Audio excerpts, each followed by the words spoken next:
Well, of course, I can't be said part of any sleeper cell. In fact, with no circadian rhythm, I do things around the clock in an irregular fashion.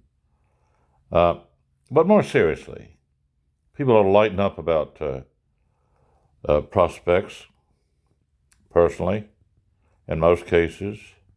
Not many people go in harm's way compared to, for example, the constant diet of from marshmallows in high places, talking about events they could never survive.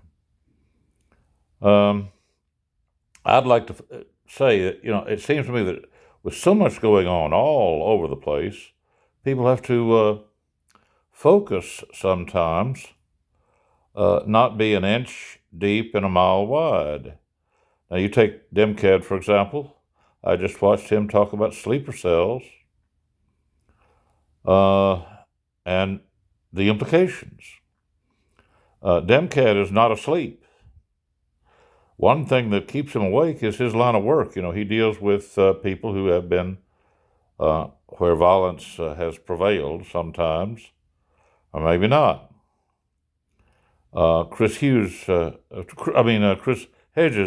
has done much the same, although not the way Demcad does. And for Chris Hedges, there is the word craft that matters in a lot of places.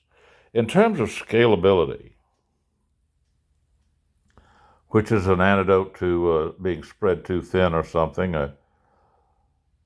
I've advocated a kind of scalability. If we take the kinds of things that Demcad handles better than most, far better than most, and you add in what he is prepared for, then that's pretty damn good.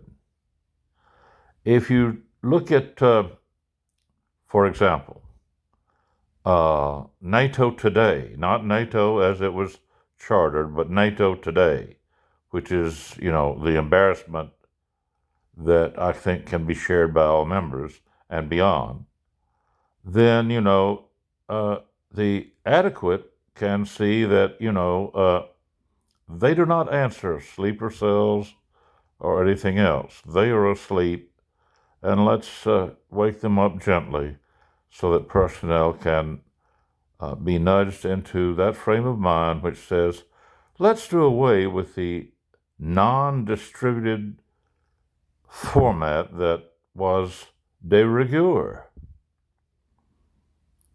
We need to do that, or we'll continue to use it as as part of something that ought to be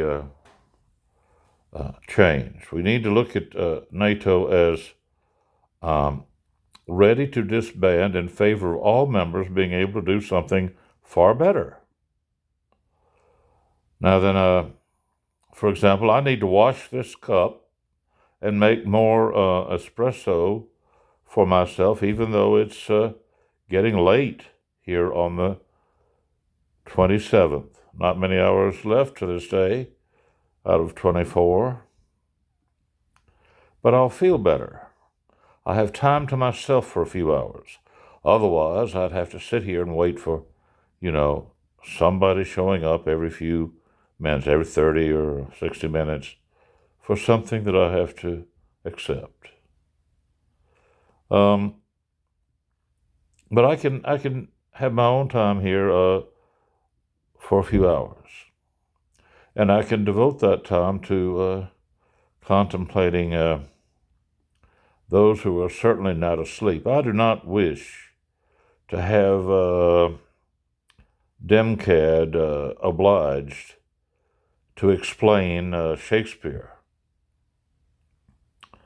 about missing stingers along the way, or one sting or something. Was it Shakespeare, or am I thinking of somebody else?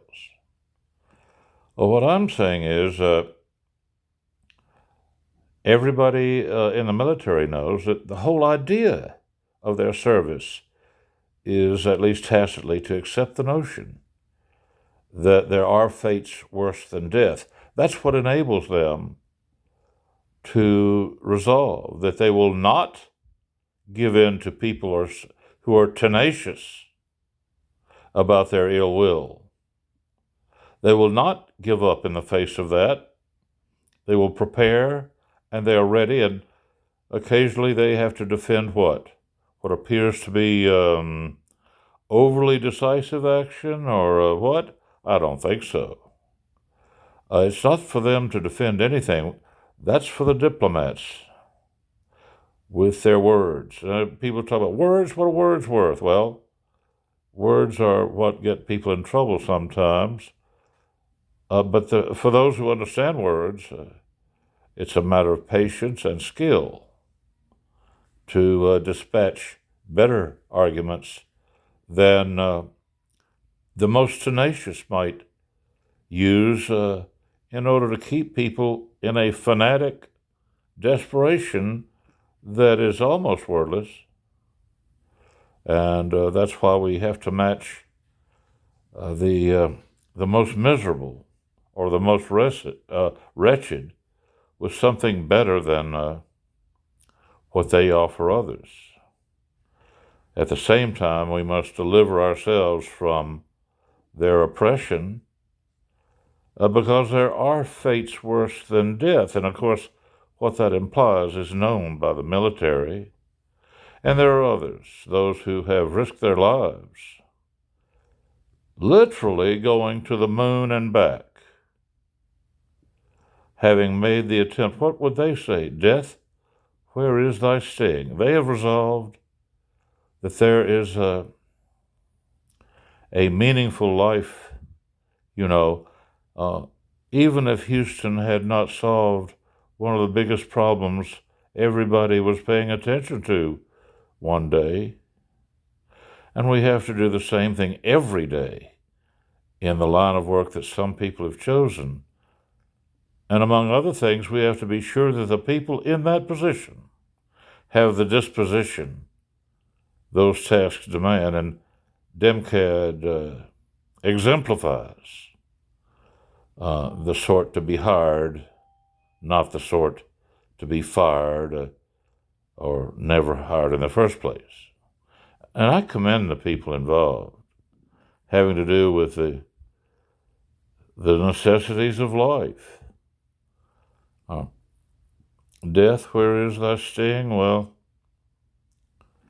that makes sense to contemplate, but not the way some people do. Although, yes,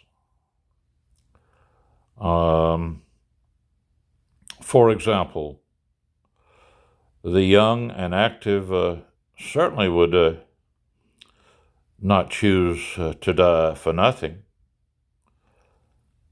But the very old should see to it that they won't.